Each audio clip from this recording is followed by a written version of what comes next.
Bien le bonjour à tous et bienvenue pour cette nouvelle vidéo un peu spéciale. Aujourd'hui, retour des vacances, pas de programmation pour commencer l'année. On va se poser tranquillement et discuter un peu avec un invité. C'est parti.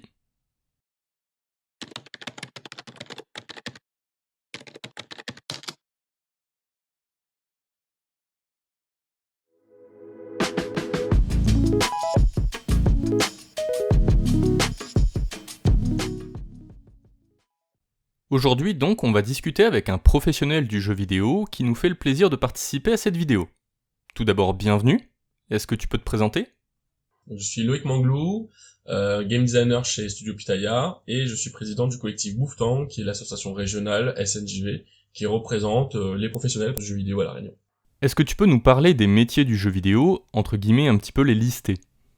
Alors c'est vrai qu'on a tendance à dire il n'y a pas trop de métiers du jeu vidéo, mais en fait il y en a énormément. On peut compter une cinquantaine de métiers du jeu vidéo. Par exemple l'académie du jeu vidéo aujourd'hui en France, elle rassemble cinq collèges il me semble. Donc il y a image et son, il y a technologie, il y a design, il y a management. Je crois qu'il y a le collège honoraire aussi. Donc c'est plutôt tout ce qui est journaliste, etc. Donc les chercheurs. Donc il y a énormément de métiers qui gravitent autour. Ça peut être par exemple scénariste. Scénariste, ben, c'est autant dans l'audiovisuel que dans le jeu vidéo. Animateur, c'est pareil. On peut très bien faire l'animation dans le jeu vidéo, mais aussi dans le film d'animation, etc. Donc, à part game designer ou level designer qui sont des métiers très, bah, évidemment à l'intérieur, spécialisés dans le jeu vidéo, et ben la plupart des métiers vont graviter dans les sphères de l'image, dans les sphères de l'audiovisuel, du numérique, etc. Voilà. Ok, donc on peut dire qu'il y a des métiers transversaux quoi. Exactement, et ça, c'est ça la beauté, on va dire, du jeu vidéo, c'est que c'est justement volontairement transversal comme industrie. Tu dis qu'il y a beaucoup de métiers dans le jeu vidéo. Est-ce qu'il y a obligatoirement besoin d'être diplômé dans ces métiers pour pouvoir prétendre y travailler ? Ou est-ce que tu peux te présenter dans un studio juste avec des créations que tu aurais fait, des jeux, des scénarios, des illustrations, etc. et pouvoir prétendre à un poste ? Alors c'est une très bonne question. Est-ce qu'il faut être diplômé pour être professionnel, c'est ça? Bah c'est une question compliquée. Moi j'ai envie de dire, le jeu vidéo c'est une industrie qui est très nouvelle. C'est une plus jeune industrie, on va dire. Euh, et on va dire nos seniors, ils ont pas fait d'école en fait. Parce qu'il n'y avait pas d'école de jeux vidéo. Tout simplement, il n'y avait pas de formation à l'époque. Les écoles de jeux vidéo, elles sont très récentes en fait. On voit, il y a une explosion de ces écoles d'ailleurs, que ce soit des écoles en ligne ou on va dire IRL dans la réalité. Donc bien sûr, les écoles vont nous permettre d'avoir un cadre, d'avoir de la discipline, d'apprendre avec des intervenants, avec des professeurs justement qui ont ce métier-là ou qui ont eu ce métier-là. Mais non, c'est pas obligé. Ça dépend aussi des métiers. Par exemple, artiste, si on est un très bon artiste 2D ou 3D, si on est autodidacte et qu'on a un super portfolio, on peut aller pousser la porte de premier studio. Et une fois qu'on a bossé dans un premier studio, et ben tout de suite ça fait de l'expérience. On a un deuxième, un troisième, etc. Et puis on n'a plus rien à prouver une fois qu'on a le pied dans la porte, on va dire. Mais c'est vraiment ce premier studio. Quand on est autodidacte, c'est on va dire le plus difficile parce que les studios aujourd'hui ils font pas trop confiance aux autodidactes. Là où il y a 20 ans, 30 ans, bah, tout le monde était autodidacte, on va dire. Aujourd'hui, il y a de plus en plus d'écoles qui sont renommées, où justement, quand tu sors de cette école-là, t'es garanti, à 90% d'avoir un job. Donc, la question, c'est pas est-ce qu'il faut ou pas, c'est si on peut aller dans une école. Moi, j'ai envie de dire, allez-y, quoi. Si vous êtes déjà autodidacte et vous avez, je sais pas, 30 ans dans une autre industrie et que vous voulez vous reconvertir, c'est différent. Vous avez déjà quelque chose à apporter. Mais c'est sûr que quand on sort du lycée, etc., on sait pas trop où s'orienter. Moi, je dirais, ben, les écoles vous permettent quand même d'avoir un cadre, d'avoir un moment de souffle pour surtout se créer sur le réseau. Faut pas oublier un détail, c'est que il y a hard skills, les compétences, mais il y a aussi le réseau qu'on se crée à l'école. Donc, j'ai envie de dire, bah, on n'est pas obligé, mais ce qui est sûr, c'est que les endroits où vous irez pour apprendre, ça va être votre premier réseau et les gens vont déjà vous faire confiance, même si vous n'avez pas encore les compétences, parce que bah, ça reste un métier humain où l'humain prime sur les compétences. D'accord, donc c'est pas forcément strictement obligatoire, mais vaut quand même mieux quoi. En parlant des écoles justement, comme tu l'as dit, il y a une explosion des écoles et des formations dans ce domaine. Est-ce qu'à ton sens, toutes les formations et écoles sont bonnes ou il y en a à éviter ? C'est un vrai panier de crabes en fait aujourd'hui les formations dans le jeu vidéo. Faut pas oublier que ça fait rêver le jeu vidéo. Je veux dire, travailler dans le jeu vidéo, c'est un des métiers les plus sexy au monde. On est d'accord.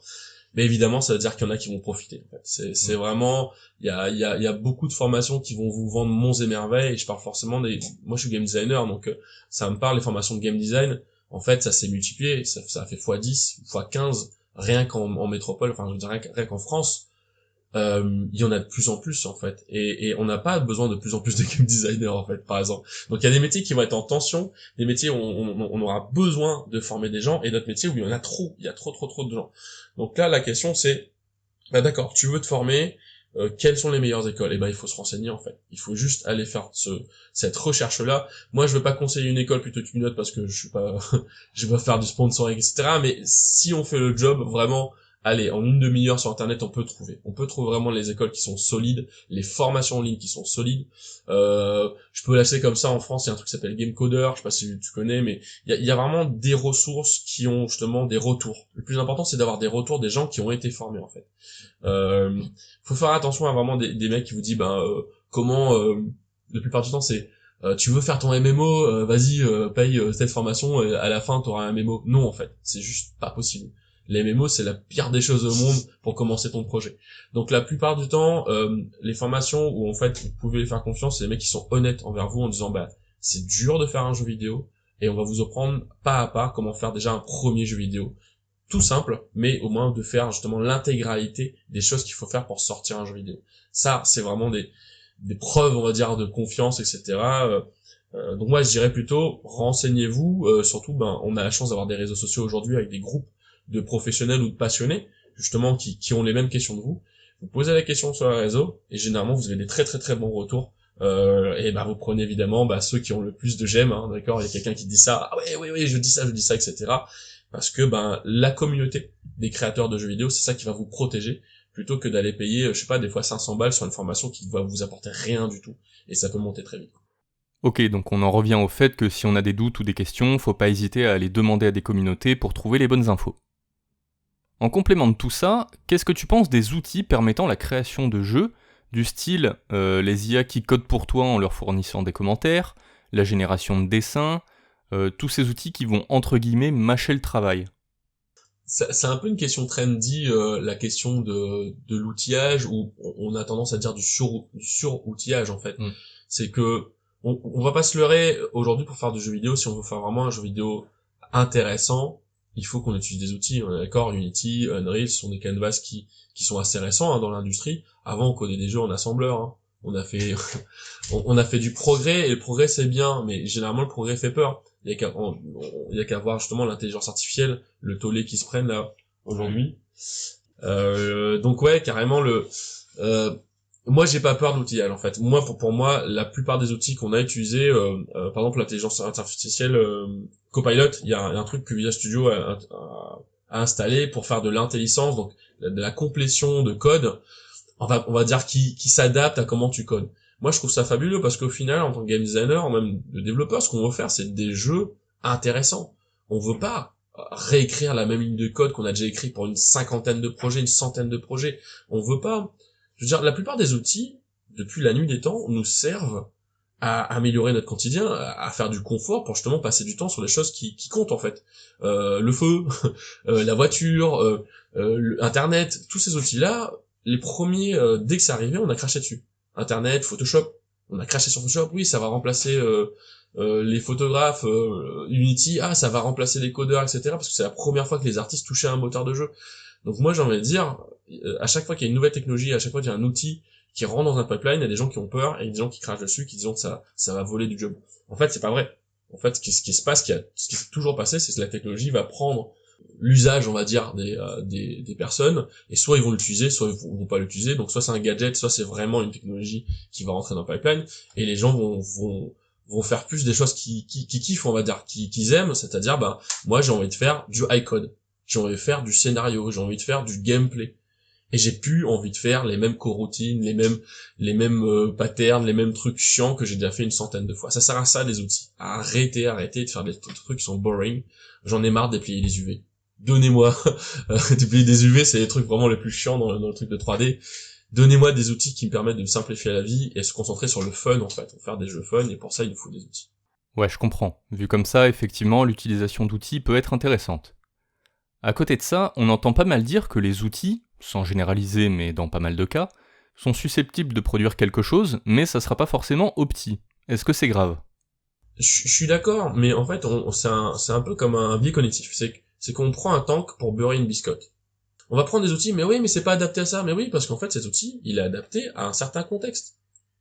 Ça sert à quoi? Bien sûr qu'il y a des templates qui te permettent de faire des jeux plus vite.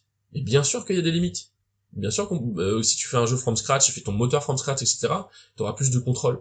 Mais tu vas passer 10 ans dessus. Donc en fait, il faut juste choisir ces outils qui seraient adaptés à ta manière de travailler, à ton scope en fait. Tu veux faire un petit jeu en HTML5, t'as qu'à prendre Construct, c'est super. Ou Phaser. Ah oui, mais no code, on s'en fout en fait, c'est pas ça le truc. Tu veux faire un truc, tu veux faire un studio où tu veux maîtriser l'intégralité du truc, et ben en effet, et ben tu prends un mec qui est full JavaScript ou full C# ou full C++, il va te construire ton truc, ça va te coûter plus cher, mais tu investis dans le long terme. Donc encore une fois, le choix de l'outil dans la pré-production, avant de commencer ton jeu, il est méga important en fait. Donc la plupart des gens qui vont cracher sur les outils, c'est généralement, ils prennent cet outil, ils disent ah bah tu vois que la planche de surf elle marche pas dans le désert. Eh bien sûr, c'est pas fait pour ça en fait. Donc la plupart des gens vont se cacher derrière. Non, on n'utilisera pas tel outil parce que ça va faire ça. Mais non, tu fais ce que tu veux tant qu'à la fin tu fais un jeu. Le plus important, c'est utiliser l'outil pour faire un jeu et pas l'inverse en fait. Fais pas un jeu en disant ouais je vais utiliser 50 000 outils, ça va être super. Bah t'as toujours pas fait ton jeu mec. Donc non, moi je suis très très très pragmatique. Le plus important, vous voulez faire un jeu, identifiez tous les outils qui vous permettent de faire ça et puis c'est tout, basta quoi. Tout le reste que les gens vont dire, on s'en fiche en fait.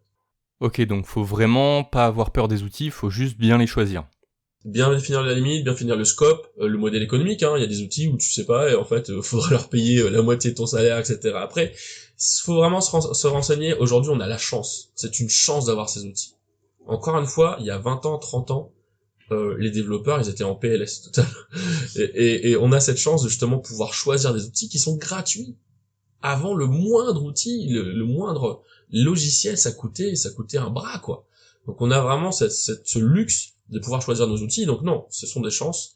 On peut aujourd'hui, on est en 2022, on n'a jamais pu faire des jeux qualitatifs en solo ou à quelques personnes. Profitons de ces outils-là plutôt que de cracher dessus.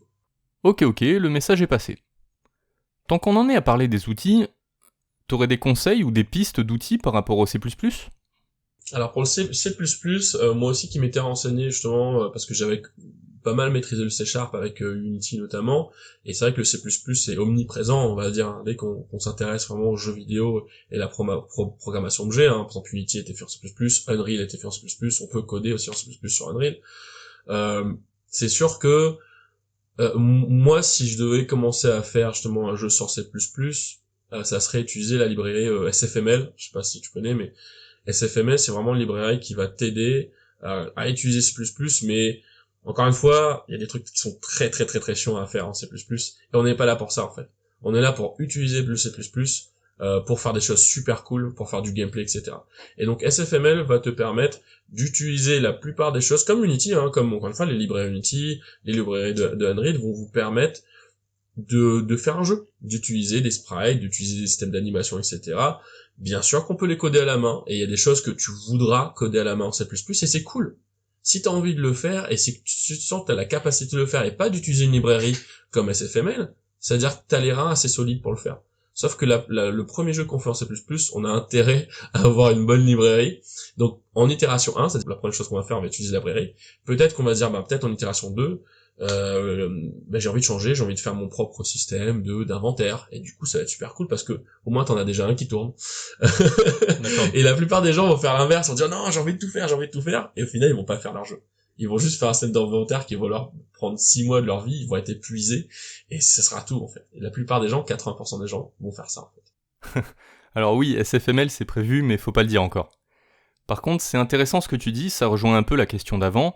Tu conseilles donc d'utiliser des outils pour produire le jeu, et une fois qu'il tourne, là si on veut modifier des choses, on se plonge au cas par cas pour désosser la fonctionnalité, et éventuellement la recoder à sa façon, quoi.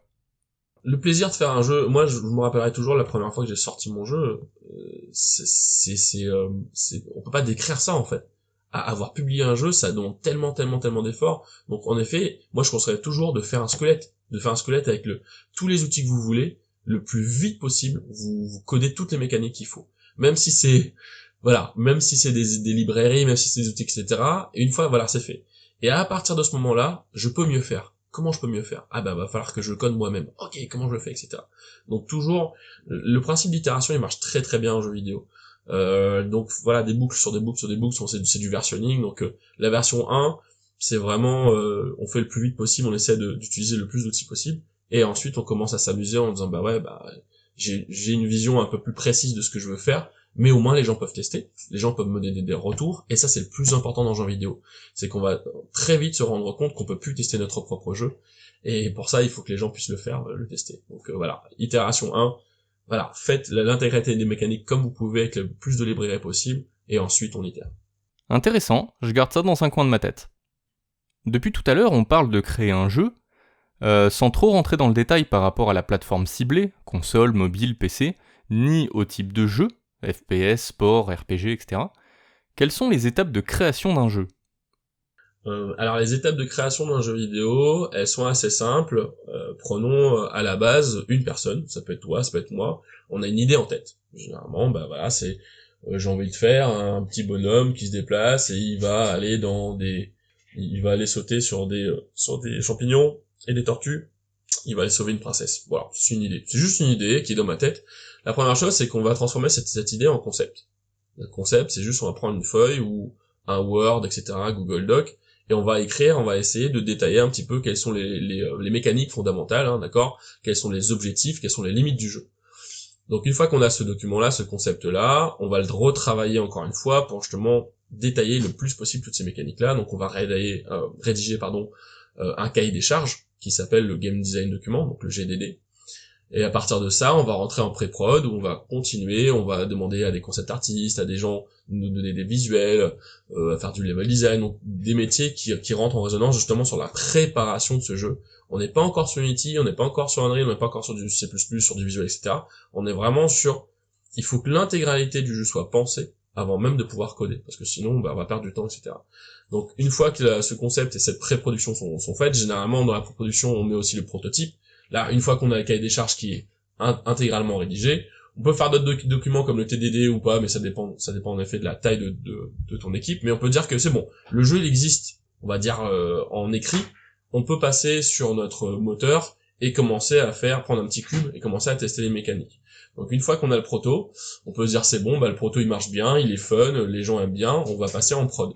Donc là, la production, c'est ni plus ni moins de produire l'intégralité des ressources. Donc ça peut être la 2D, ça peut être la 3D, ça peut être du son, ça peut être de la musique, donc tout ce qui fait un jeu, tout ce qu'on doit intégrer dans le code pour que le jeu soit dans sa version, on va dire, finale. À partir de la fin de la production, on a déjà une première version du jeu qui est l'alpha, hein, là les joueurs le connaissent, l'alpha, la bêta, ensuite le gold, donc la release. Et à partir du moment où le jeu est terminé, et qu'on a fait tester avec on va dire des pools de joueurs, hein, une partie de joueurs, par exemple bêta fermée, bêta ouverte, etc. On release le produit, donc c'est le launch, donc il y a le pré-launch, le launch et le post-launch, et à partir de là, le produit existe comme n'importe quel produit sur le marché, et là il faut faire du marketing. Donc il faut faire, évidemment, marketing c'est pas des étapes qui se chevauchent, hein, encore une fois. Le marketing, on peut très bien le faire dès la pré-production via le community management, via la recherche de justement monter, grandir sa communauté, etc. Dès qu'on a du visuel, hein, en fait, hein, au final. Mais c'est sûr que une fois qu'il est sur le marché, il faut faire de la pub, il faut avoir fait le trailer, etc. Donc là, c'est toute la partie comment on peut mettre en valeur notre produit pour justement rembourser tous les coûts, hein, parce que tout ça, toutes les étapes là, elles ont un coût qu'il va falloir faire rembourser par justement la vente de ce produit, que ce soit un modèle économique basé sur la vente du produit ou même des services comme des achats in-app sur mobile, etc. Donc voilà, grosso modo, parce que comme je disais, le truc, c'est que chaque jeu a son propre modèle économique, c'est très difficile de résumer tout ça, mais voilà grosso modo les étapes de production d'un jeu vidéo. Ouais, ça se fait pas en 2 coups de pinceau, quoi. Du coup, par rapport à toutes ces étapes, est-ce qu'un projet comme le mien est réalisable ? Pour mon cas, ou quelqu'un qui tombe sur mes vidéos et qui décide de se lancer dans la même aventure en apprenant un langage, apprenant des outils au fur et à mesure, tout ça pour au final créer un jeu. Oui, mais il faut de la méthode, en fait. Il faut de la méthode, il faut être discipliné, parce que la plupart du temps, et moi le premier, notre premier jeu vidéo, c'est un peu une chimère. J'ai pas les compétences encore, mais je vais faire un truc super huge. Et en fait, il y a quelque chose qui s'appelle l'échelle de Dunning-Kruger, qui je vous le conseille de regarder. C'est vraiment un truc très intéressant sur notre propre estimation de nos compétences par rapport à nos compétences réelles. Et il est dit que plus on en sait, enfin moins on en sait sur nos compétences, plus on pense qu'on est bon en fait. Et ça marche aussi dans le jeu vidéo. C'est qu'en gros, au début, on va dire ouais, mon premier jeu, ça va être ça, on va faire un Fortnite, on va faire un MMO, etc.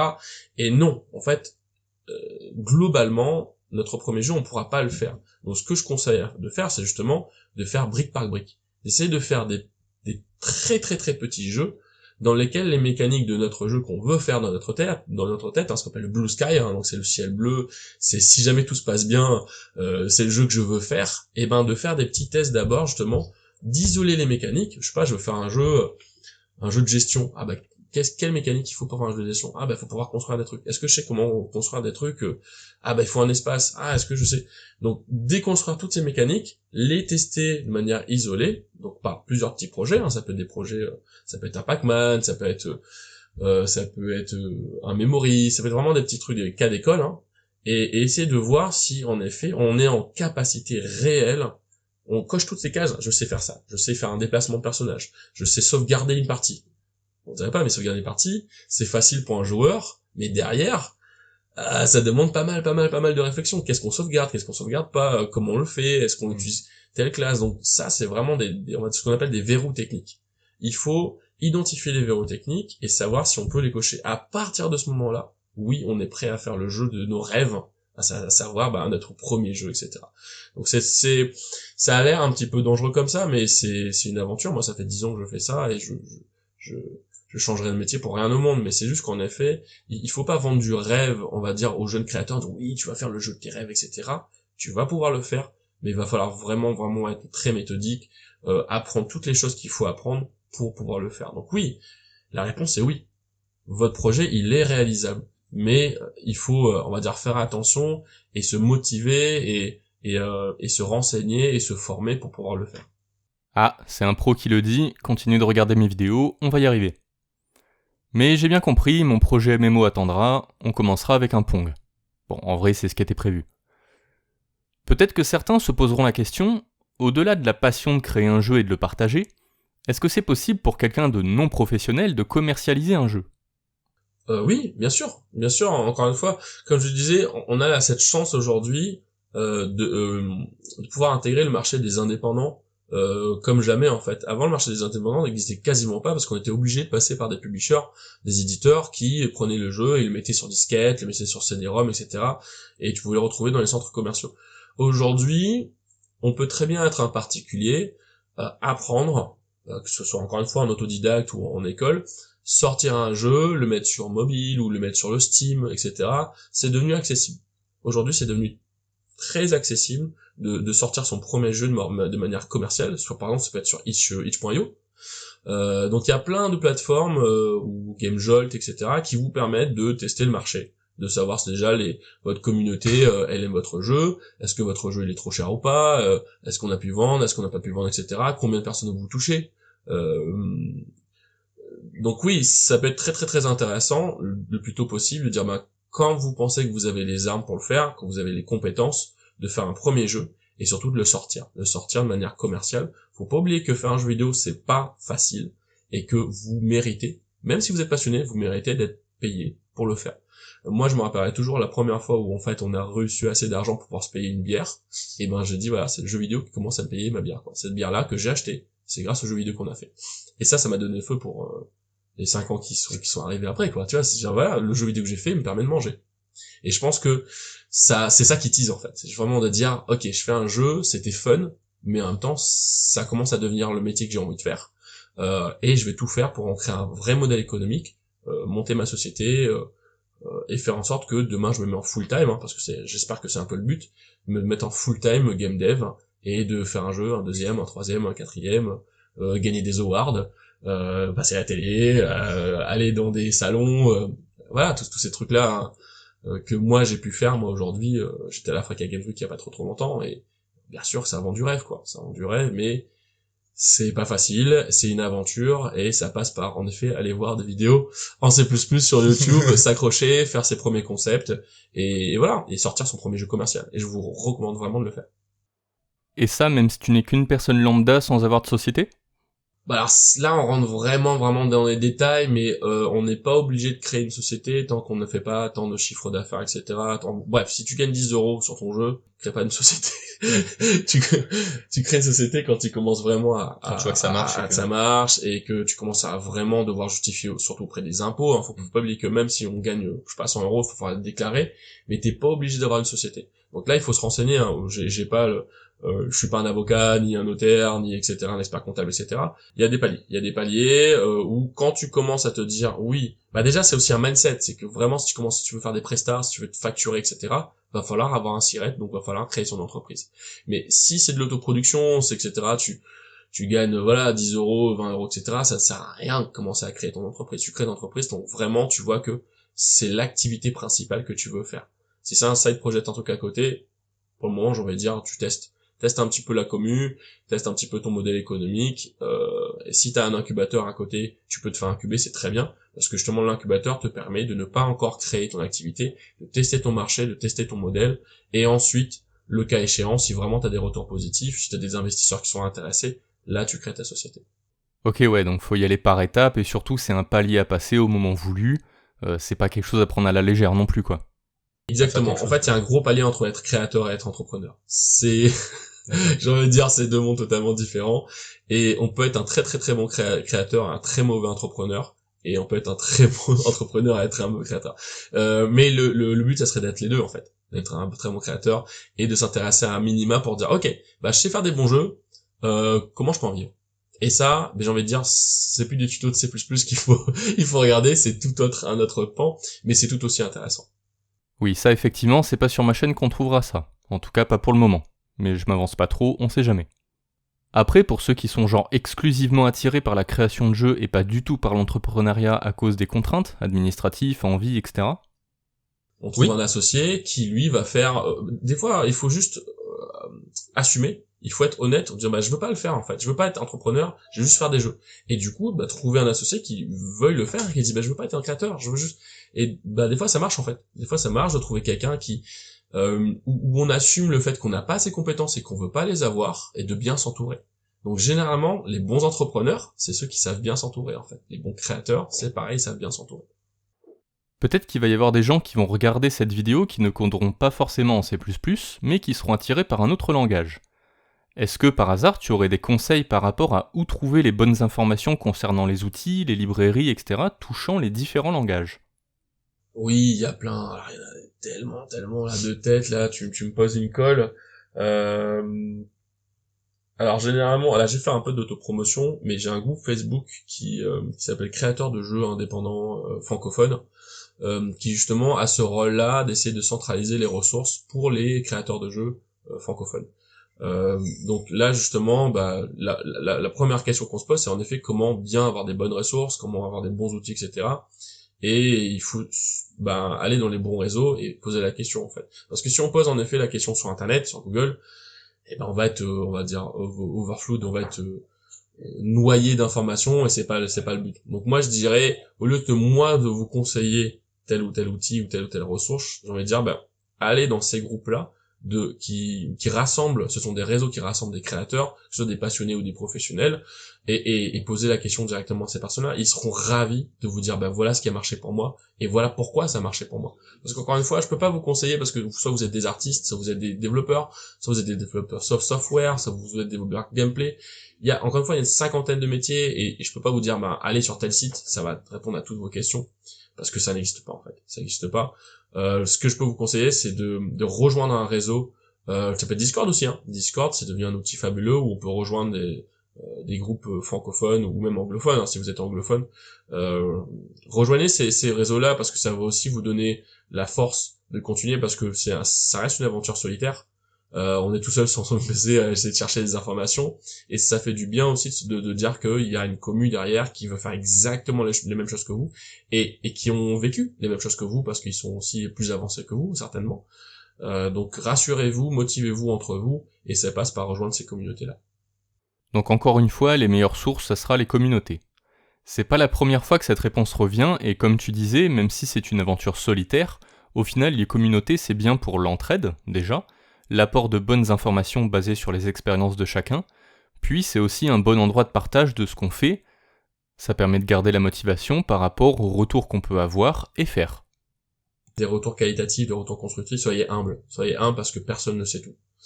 Et le fait d'accepter que personne ne sait tout, on accepte le fait que, en effet, il y a des gens qui peuvent nous aider. Et ces gens-là aussi n'ont pas la science infuse.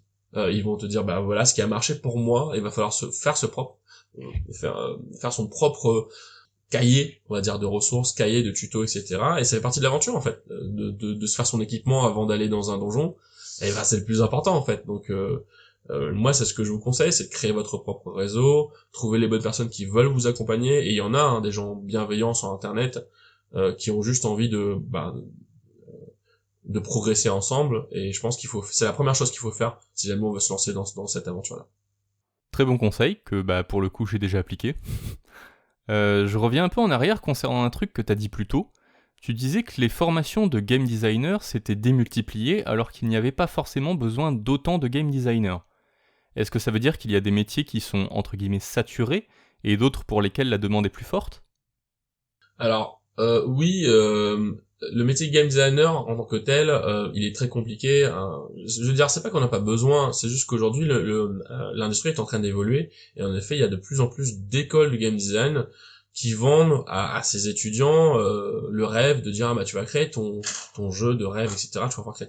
Et en fait, non, c'est faux. En fait, la plupart du temps, quand on est game designer junior et quand on attaque une boîte, jamais tu vas faire ton jeu, en fait, tu vas juste suivre les ordres de quelqu'un, et tu vas t'exer, c'est normal, en fait, tu commences dans l'industrie, etc. Donc c'est juste la dissonance. Si vous voulez des métiers en tension aujourd'hui dans le jeu vidéo, il y a développeur gameplay, il y a technical designer, justement un game designer qui a des compétences autres que juste la théorie et juste du game balance. Ça peut être game designer, game designer technique. Moi, je suis technical game designer, donc je suis en capacité, en effet, de produire un GDD, mais aussi de faire du rapid prototyping, donc de faire des protos, d'ouvrir Unity, d'ouvrir Unreal, etc., et de mettre la main dans la bête, en fait. Et ça, c'est un gain de temps incroyable, en fait, dans les boîtes, en fait. Je suis pas développeur, on va dire, je suis pas game développeur dans le sens où je vais aller en prod et je vais bosser pendant 2 ans sur un jeu, mais technical designer, c'est justement un nouveau métier qui commence à justement dire les game designers, il vous faut quand même quelque chose de plus, peut-être côté technique, peut-être côté artistique. Donc il va falloir se spécialiser pour justement accompagner les gens dans la prod et pas rester en pré-prod. Donc ça, c'est la première chose. Il y a aussi tech art, donc technical artist, qui est un métier qui est vraiment en tension, on en cherche beaucoup. C'est justement quand on est un artiste qui est en capacité de connaître très très bien les moteurs comme Unity, Unreal encore une fois, ou d'autres moteurs, et de faire des shaders, de faire du post-process, de faire vraiment du technical art. Donc c'est comment on peut connaître assez bien un moteur pour pouvoir faire du beau, faire du rendu en temps réel, et ça demande vraiment des compétences assez rares, on va dire, parce qu'on est artiste et technique. Donc pareil, comme technical designer, c'est que ce sont des métiers qui arrivaient, qui n'existaient pas avant, ou qui n'étaient pas, on va dire, démocratisés, etc. Et donc j'aurais dire, oui, pour faire un jeu vidéo, on aura toujours besoin de développeurs. Ça, c'est une certitude. Game designer, c'est le premier métier qui va sauter, quoi. On aura besoin d'un artiste et d'un développeur pour faire un jeu, et l'un des deux va peut-être avoir la casquette du game designer. Donc, je dis pas que c'est pas important, le game design est primordial pour faire un très très bon jeu. C'est juste que maintenant, on commence à avoir cette casquette en plus. Soit on est un développeur qui a cette casquette de game designer, soit on est un artiste qui a cette casquette-là. Donc, en tout cas, je vous recommanderais d'avoir du hard skill, donc d'être très très très bon dans un endroit. Ça peut être très bon animateur, très bon développeur, très bon artiste 3D, je vais faire des très beaux modèles, pour pouvoir vous en sortir, parce que ça reste un métier quand même avec en effet beaucoup d'opportunités, mais surtout beaucoup de concurrence. Voilà. Donc si vous voulez être le mieux armé possible, il faut d'abord maîtriser une de ces facettes, et ensuite pouvoir se diversifier. Les 4x4, c'est avant tout maîtriser déjà un véhicule pour justement pouvoir aller un petit peu partout. Donc oui, game designer c'est très bien sympa, mais personne n'a envie d'un idea guy, comme on dit. Donc le mec qui a juste l'idée, mais qui a aucune idée de l'exécution. Parce que dans le jeu vidéo, et je vais terminer là-dessus, le plus important c'est l'exécution. C'est pas l'idée. L'idée, on va dire, elle ne vaut rien. On peut avoir une très bonne idée, mais une mauvaise exécution. Donc, il faut vraiment avoir l'idée de la conception, mais surtout de la réalisation. Et pour ça passe par la connaissance des outils, la connaissance d'un langage, la connaissance de l'animation en général, ou des VFX. Hein. Le dernier que je peux dire, c'est VFX, donc Visual FX. On en cherche de plus en plus. Euh, donc voilà, je pense que ça, c'est des métiers vraiment, si on veut spécialiser, où on est sûr que si jamais vous maîtrisez vraiment ces métiers-là, vous trouverez du job, ça c'est sûr. Ok, donc de ce que j'en comprends, en plus des développeurs, la base, il y a un genre de boom des artistes qui deviennent très recherchés, surtout s'ils ont des connaissances dans des outils annexes. C'est ça, à tous les vols, parce qu'aujourd'hui, on utilise Unreal pour le film d'animation, pour de la prévise dans l'audiovisuel, donc on a une espèce de décloisonnement des industries qui fait que on peut très bien faire du VFX sur Unreal, mais pas du tout bosser dans le jeu vidéo. On peut faire de la mocap, mais pas du tout bosser dans le jeu vidéo, donc c'est une chance aujourd'hui, mais peut-être ça va changer dans 5 ans, en fait. C'est aussi le problème, c'est que là, je vous conseille un truc d'aujourd'hui, mais le temps que tu te formes en 5 ans, peut-être que ça sera d'autres métiers. Donc en fait, la seule chose qu'il faut faire, c'est être absolument en veille tout le temps sur, je vise un métier, et si on voit que ça se profile des métiers qui sont plus en tension que d'autres, je vais peut-être m'orienter, peut-être des fois pendant la formation, sur ce métier-là, en fait. Mais voilà, ce que je la conseille tech artist, peut-être que dans 5 ans, il y aura trop de tech artistes, il va falloir rebalancer. On n'en sait rien, en fait. C'est vraiment, c'est une industrie qui bouge tellement, ce qui est passionnant, en fait. Mais je peux pas vous donner la clé de l'embauche aujourd'hui, juste, on va dire, de l'état des lieux. Et concernant les salaires, peut-être des chiffres à donner? Et pour les salaires, plus en fait c'est des métiers qui sont demandés, plus on va pouvoir négocier. Hein.